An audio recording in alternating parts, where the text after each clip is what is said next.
Welcome to the third session of our business planning workshop. In the first session, we discussed the importance of a business plan, why you need a business plan even before you start your business. And then we gave you 10 reasons why you should do so. If you have not participated in that session, I will encourage you to look for the video and watch it.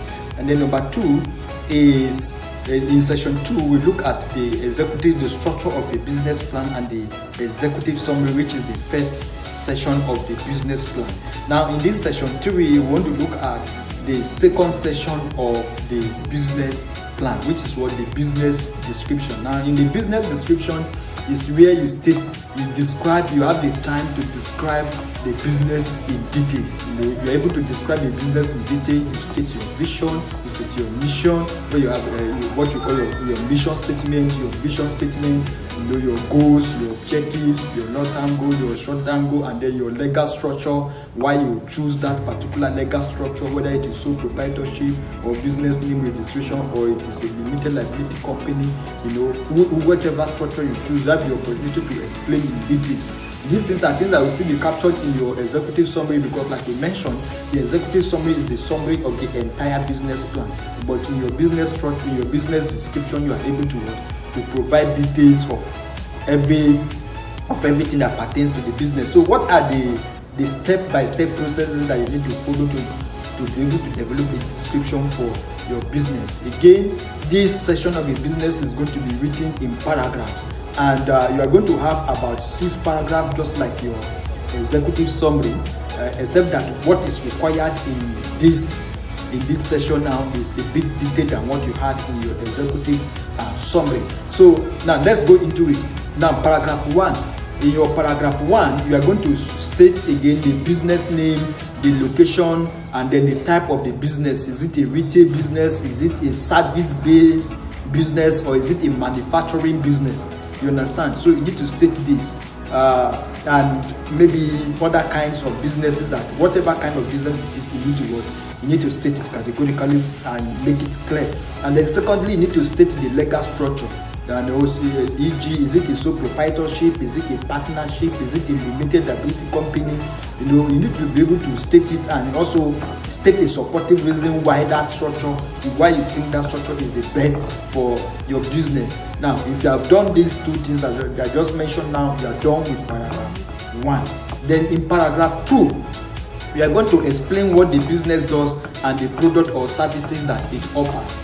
We are going to explain what exactly does the business does. Is it a product you are offering? Is it a service you are offering?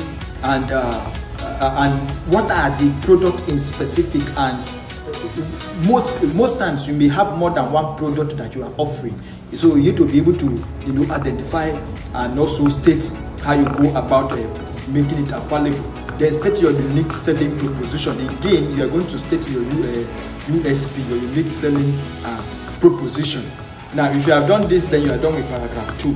Then in paragraph 3, you are going to what? In paragraph 3, you are going to briefly describe the industry the business is operating in. Give us statistics. The business is operating in so industry, and this industry has is viable or is not viable. You need to be able to tell us what is the net worth of that industry, how much is the industry worth.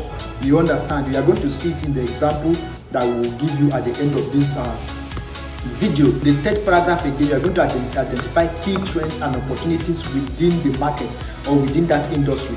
You need to identify key trends and opportunities. Trends are the things that are coming up, whether with technology or with people development, okay.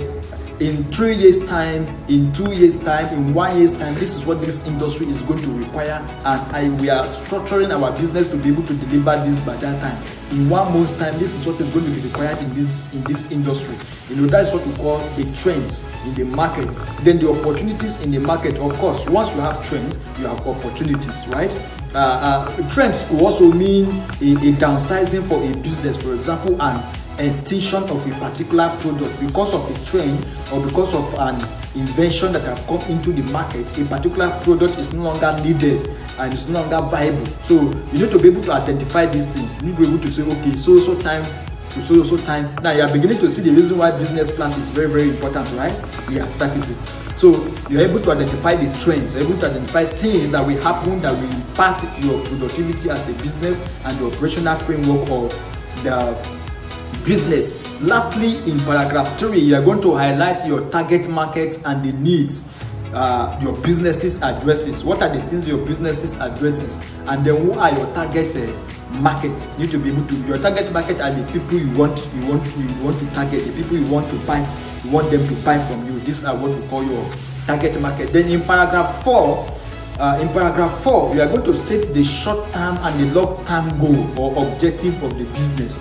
In the short term, what are you aiming to achieve? In 3 months' time, in 1 year time, in 2 years' time, what do you want to achieve? Then in 10 years' time, what do you want to achieve? That is long term. 2 years, 3 years, 4 years, short term. 5 years up to 10 years is what is long term. Now that is very, very important. You need to be able to state these things. The next is include the mission and the vision of the business. Very, very important. Do you want to include the mission and the vision of the business and state it, and also justify it. Why is that your vision statement and why is that your mission statement? Somebody can read your vision statement and they will not understand it. Paragraph 4 gives you the opportunity to explain your vision statement and your mission statement in the way that your employee, those reviewing your business plan can understand it. Then in paragraph 5, you are going to describe how your business benefits from customers. How are you going to make money? How will you generate income from your customers? How do you interact with your customers, and how will that interaction lead to business, lead to sales, and lead to profit for the business? You need to be able to explain that in paragraph 5. And then again in paragraph 5, you are going to highlight your competitive advantage. Remember that when we were talking about executive summary, we talk about competitive advantage. But what you are going to state in executive summary again is just a summary. So here you are going to explain in detail what your executive summary, what your competitive advantages are. That this leads up for your paragraph 5. Then in paragraph 6, which I think should be the last paragraph on your business description, is what you are going to include your awards, your certifications, and your relevant achievements.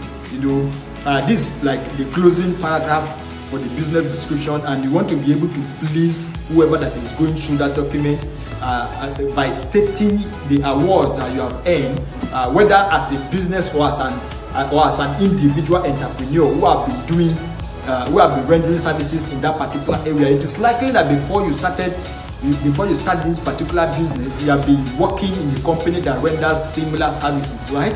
So while you are working there, you must have received some awards, you must have received some commendations, some certifications, industry certifications in that particular industry.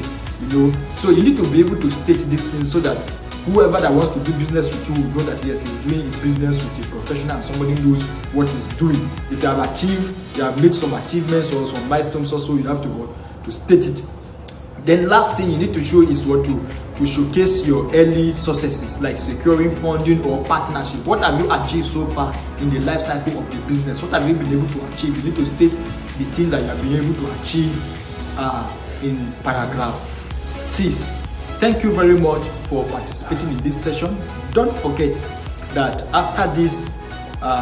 after watching this video, we're expecting you to start developing your business description. And to assist you in doing that also, we have also developed another blog post, and we have put the link in the description. Just check the description, click on it, go there. Once you get there, you are going to see an example of what a business description, a classic example of what a business description should look like. And you're also going to see the step-by-step process. The things I've mentioned in this video, you're also going to see the step-by-step process that you should follow, what each paragraph should contain. Don't miss out, and thank you very much for participating in this workshop. And I'm looking forward to see you in the next session. Thank you.